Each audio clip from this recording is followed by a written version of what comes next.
今集嚟到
所以呢，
嚟嘅。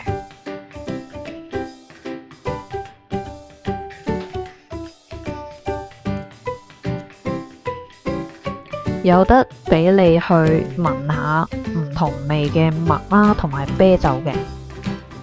好多人啊，嗰日我哋呢，基本上佢係人推人咁樣行噶啦，等都等唔到。有分兩種飛嘅，有一種呢，就係送2杯啤酒啦，其實都唔係送嘅，係好似100零蚊一張咁啊。如果你係唔飲啤酒，可以齋埋一張飛呢，就60蚊人民幣嘅。嗱，有啲位仲要係好黑暗嘅，所以大家要小心啲，一多人嘅話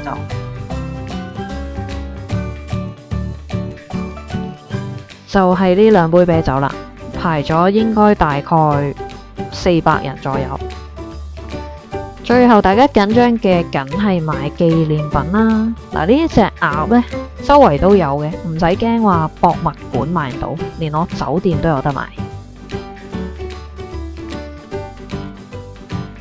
好啦，啤酒博物館就拜拜啦。睇下青島有啲咩食先。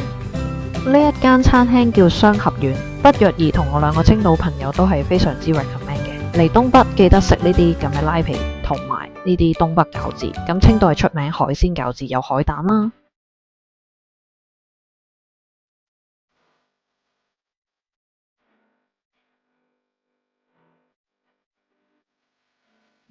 食完飯有咩搞啊？又返酒店咯。點解又返酒店啊？其實呢間酒店係好有特色嘅，佢係好適合親子活動，有啲迷你足球場啦，有繩索俾小朋友放電，爬嚟爬去，爬一日都得嘅。咁當然大人有啲咩玩啊，梗係先嚟個 shopping 啦講，因為呢一間酒店咧係同青島啤酒合作，所以佢係好多紀念品買啦，同埋大家唔使擔心買唔到啤酒杯，呢度係林林沈沈各式各樣嘅啤酒杯都有。嗱，右手邊呢一啲咧仲保留住德國啤酒杯嘅特色嘅。咁除咗 shopping 之外，仲有啲咩呢？嗱，大人咧係可以去按摩嘅。咁雖然話呢個按摩咧係要 book 啦，其實我就唔覺得佢好爆嘅。咁同埋我朋友講咧就話佢個按摩個手勢咧就好一般嘅啫，所以大家可以慳返，即係買埋個套票都要成398一位嘅。嚟到酒店嘅餐廳啦，佢間餐廳係非常之大，係位於頭先個紀念品店嘅樓上嘅啫。樓下咧係食西餐，樓上2樓係食中餐嘅。咁呢度好好啦，仲有海景睇。可惜今日就冇太陽啦，因為平時我覺得都值得嚟。唔係好建議夏天嚟，因為你見呢間餐廳 set 成400-500張台，你就知道好墟冚，係搞唔掂嘅我哋。咁先嚟飲返杯先啦。再嚟個東北餃子啊，同埋佢哋叫粉條啊，即係類似粉絲咁嘅物體，佢哋炒得幾好食嘅。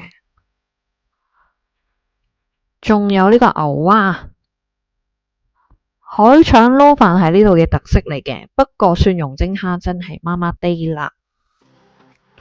再參觀下呢一間酒店先，其實呢一間酒店個大堂好細嘅，但係呢，佢9點又可以有免費啤酒喺大堂嗰度飲嘅，所以都幾墟冚，同埋有啲人喺度食煙咯。嗱，呢啲就係佢哋以前遺留嘅啤酒杯啦，仲有啤酒賣添啊！不過佢第二日已經掃清光啦，好多味都。參觀下我哋入住第2晚嘅酒店啦，呢一間就真係叫做酒香套房啦，係冇露台冇海景睇嘅，不過佢間房都係有個 draft beer 喺度嘅。但係呢一個酒香套房呢，佢又唔係好平啦，佢唔係最平啊，最平係反而庭院套房，我覺得反而仲好過呢一間添，因為個格局令到你係好唔舒服嘅。照樣有個 draft beer 啦，都係無限量添加嘅。佢話就話 free 2桶嘅，咁但係呢，其實佢都話唔緊要啦，你哋飲晒嘅話，我再嚟幫你安裝嘅，所以都幾好嘅。酒店附近呢都有外賣叫嘅，不過呢，始終呢度唔係青島市中心啦，所以有限咁樣叫嘅。都係有2個大浴缸，再加個 draft beer 啦，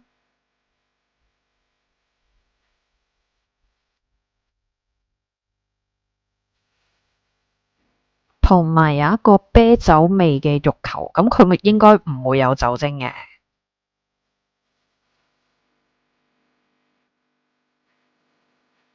佢哋成日 set 到個 toilet、bathroom 係好大啦，跟住間房係好細啊！大家見唔見到啊？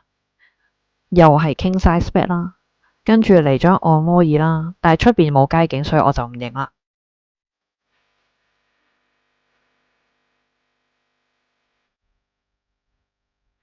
咁呢一個係另外一間酒香套房，因為我哋4個女仔係 book 咗2間嘅，夜景都幾靚㗎。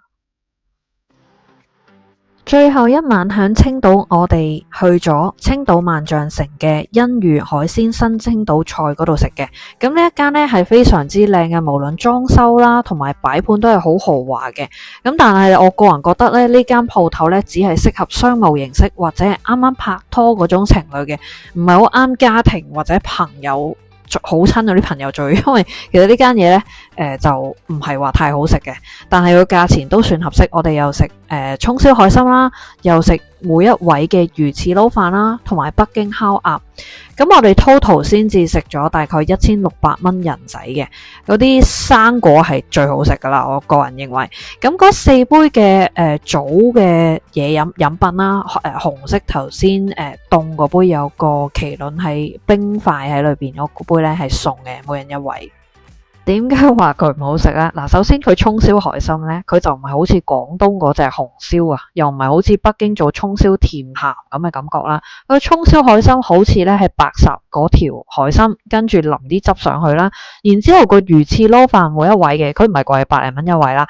咁但係佢做成酸辣嘅味道咯。嗱，魚翅撈飯整成酸辣嗰種味道，其實都幾怪噶。咁個烤鴨咧都算係最正常，不過佢個汁咧始終都係冇北京咁好食噶啦。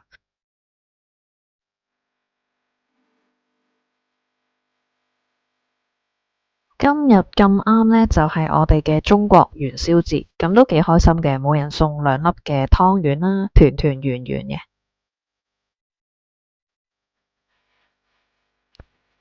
酒店都有放煙花㗎。好啦，今集到係咁先啦，多謝大家收睇，希望大家幫我 share 俾你個 friend 啦。